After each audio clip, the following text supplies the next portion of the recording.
every so often a bike comes along that just flies under the radar, whether it's due to its looks, due to the price, due to the power, whatever.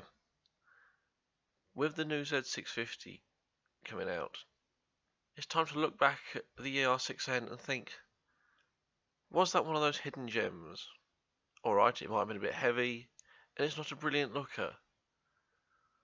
But hopefully, through this video, you can see that perhaps it's not as bad as people think, and it'd be a great way to find a cheap bike with the amount that are going pre-registered. Enjoy. So here we have the ER-6N. It may not be as light as the new Z650, but it's got that little bit more power. Alright, the power to weight's not as good, but is it still a good second-hand buy or a pre-registered buy, if there's still any left? Let's find out, shall we? It's got a nice engine note to it. You probably can't hear it from my helmet, but it feels like you sit more in this bike than on it, because this tank is quite a high, thin tank.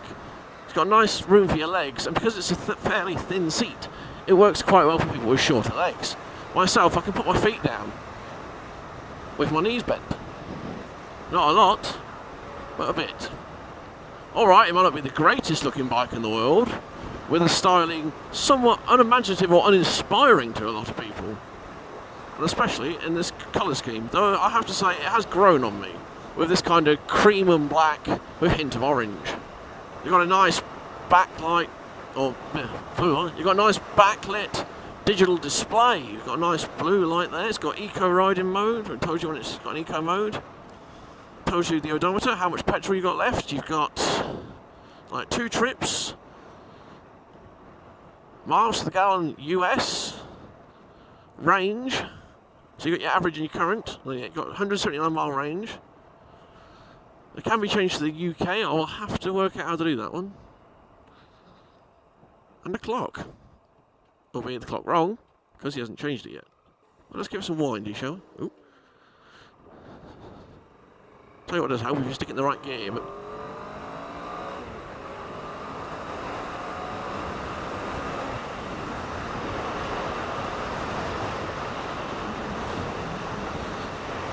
Now this has got one of Kawasaki's brilliant parallel twins with the counterbalance, which reduces the vibration quite nicely. Admittedly, when my dad first got this bike, I borrowed it off of him, just to mainly put some miles in for his first service, and the vibration was mad. But after the first service, it just disappeared, mainly helped by it's got rubber handlebar mounts, extra thick rubber on the foot pegs, and rubber engine mounts. And things like this add up to a nice, fairly vibration-free engine. Even now I can only feel a tiny little tingle through my feet, and I'm not even sure that's the engine. It might be the road, because the roads around here aren't great and I get the same feeling through my inline 4. With this bike spitting out a healthy 71 horsepower and 47 foot-pound of torque, it's a great middleweight bike that keeps you on your feet. And even has enough grunt in top gear for overtaking from low down. I'm not used to cornering on this, but it's quite light to move over, which feels weird to me because I'm so used to a heavier bike. It's about as basic as you can get compared to a lot of bikes I've ridden. It's got ABS, and that's it. There's no traction control, no riding modes. You've got adjustable brake and clutch levers. It's obviously hydraulic brake, as always these days, but just cable clutch, which makes it a fairly light action. Not as light as a lot of slipper clutches these days, or assist clutches, like on the new Z650, but still really light. The gearbox, you have like a nice confirming, not a clunk, but you can properly feel it's in gear. You don't feel like you're needing another gear at all. Which is the kind of thing, really, you want at the end of the day. The exhaust, which is Euro 3 compliant, gives you a nice burble. A good parallel twin noise. And because it's an underslung exhaust, it gives it a nice centre of gravity, which means it doesn't feel off kilter. And if you've got new exhaust on it, it wouldn't affect the balance too much compared to what you used to, because the weight's down low instead of hanging off the side. Although I won't be able to prove it today, I have ridden this bike at night, And the headlight isn't too bad. It's not fantastic, it's a conventional bulb, not LEDs, but it's still fairly bright, which helps when taking some of the B roads around here. Do I think it's great for commuting? Yeah, actually it'd probably be a great commuting bike. My dad stuck a Topbox on this, and it doesn't really affect the weight that much, slinging it round. The suspension on these harsher bits, you can feel the slight budget nature of it, but it is set up quite nicely. I believe the ER-6F is set up slightly firmer, and that really, besides the fairing, is about the only difference between the two bikes.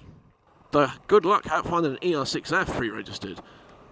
Though would I recommend one second hand? Yes, I bloody would. Although Kawasaki have attempted with this tiny little screen, I don't feel like it actually does anything.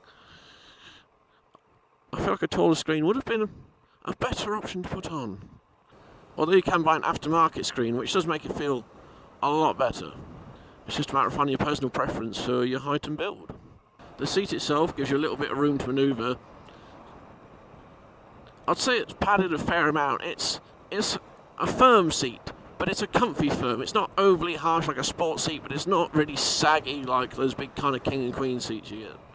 Although I don't really have the time today, I know my dad has taken this to Leicester and back, which from where we are is a good 2.5 to 3 hour ride, with a quick stop in the middle, and then he carried on. Last time I checked, you could get one of these pre-registered, if there are still any left when I put this out, for £5,000. For that, you've got Kawasaki build quality, which is nice. You've got a good, reliable 650 engine, the same engine they used in the TT, and a bike that can do probably 60 miles to the gallon, if ridden right, and even then, it won't really go below 50 if you cane it. And you can't tell me that's not a bargain. Alright, it's not everyone's favourite looking bike, but it'd be amazing what you can do with some little aftermarket bits, like just put some aftermarket levers on, or bung some like an aftermarket headlight on, which I've seen around, give it a nice jazzy paint job. Or think of the things you can do to it with the money you save. And if you get a 1/10 smaller rear sprocket, apparently it wheelies quite well too. Which I would test, but it's not mine, it is not with the aggro. But alright, it's good as a commuting bike. You know, it's light and that. But if you find some nice back roads, can it be fun? There's only one way to find out, isn't there? Let's go for a ride.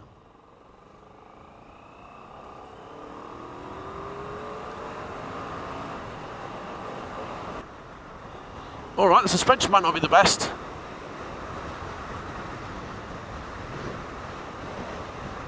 But it holds you in the corners. Nice place to stop there, mate. At 60 miles an hour, I'm getting a lot of wind on my chest and my stomach. Which is where that aftermarket screen would really come in handy. But my legs, on the other hand, seem to have no wind at all. These little kind of tusk bits down the bottom seem to be ideal at keeping the wind off. And I'm also getting a little bit of warmth from the engine, which I can imagine in the winter would be really nice, regardless of how wet your legs are. I believe it's only a 16.5 litre tank, so you're not going to get amazing mileage out of it, but I think it's easy for 160 miles on empty, like, when you get it to empty. But at the same time, it's not going to cost you too much to fill up. So do I think it can scratch? Yeah.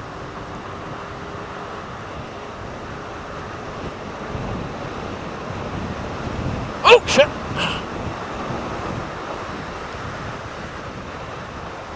This is the kind of bike you'd want to go for if you've just come from an A2 license to an A1 license. The power of this is ideal. Or if you feel just you need something smaller to commute on, but not something too small. Something where at the end of the day, you can still have fun. Oh shit, look at that cloud. The front brake, the missing feel, is a good solid brake. Don't get me wrong, it's no Brembo by any means.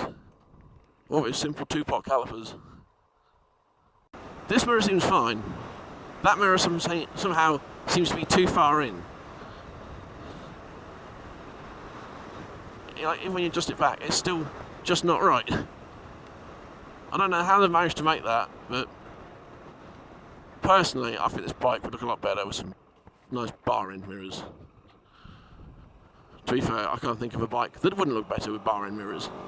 Servicing on this is fairly regular, with it being every 4,000 miles.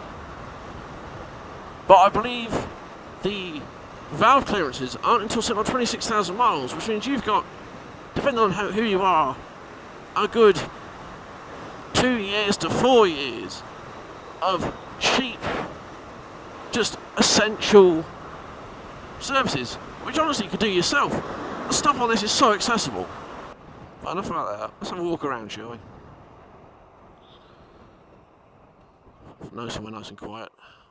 What I will say was the wind coming off the back of that lorry, it was catching the top box, which originally, if you get the top box for this Kawasaki, it's quite small. You can barely fit a large lid like mine in it. So I had to get a bigger top box, and the wind was just gently making the rear end sway. Not exactly what I call fun, but you know, how often are you stuck behind a lorry?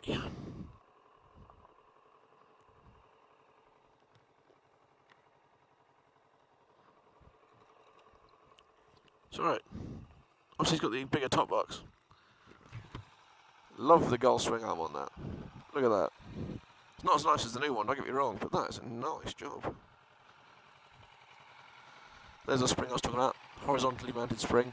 Easy to get to. Lovely to work on. Easily accessible engine. Runs lovely. Oh. Very nice.